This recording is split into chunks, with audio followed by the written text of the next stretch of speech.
Welcome to a special Mother's Day edition of Slow Cookery. I'm here with my mom Sue, and today we'll be making Molasses Clove Taffy. The question, what's slower than molasses? The answer is Jamie Ciocco's Slow Cookery. Come with me and we'll go to the Slow Cookery. Please slow down. Come with me and we'll go to the Slow Cookery. Please slow down. Yes, sirree, don't you know it's my show that's called Slow Cookery.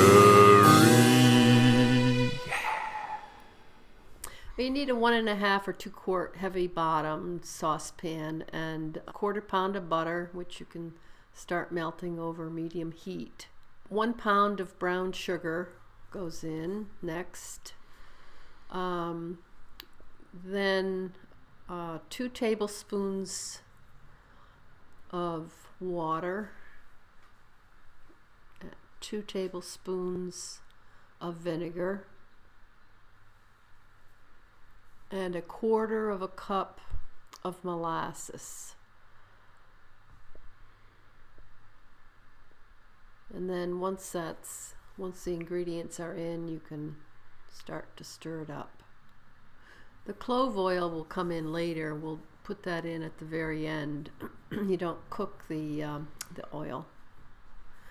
You can use a thermometer. If you don't have a candy thermometer, you boil it around 20 minutes, and you can drip a stream of the syrup in ice cold water, and if it stiffens up like taffy, it's probably done.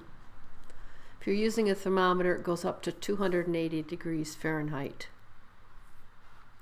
And every few minutes you can stir it up, take the thermometer out and stir it up. To prepare the surface for the candy, I use a marble slab, but you can just as easily use a cookie sheet. Just pour a little oil on, olive oil or vegetable oil, and spread it around, and then put some oil on a couple of pairs of scissors also at the same time. You'll also need to take about 1/2 cup of confectioner's sugar and 1/2 cup of cornstarch and sift them together into a bowl. You'll use this to coat the taffy so that it won't stick together. Now, let's just take a few seconds to watch our candy boil. Beautiful, isn't it? All right, it looks like it's up to about 280. Give it one last stir, and then you can pour it out on the either marble slab or cookie sheet.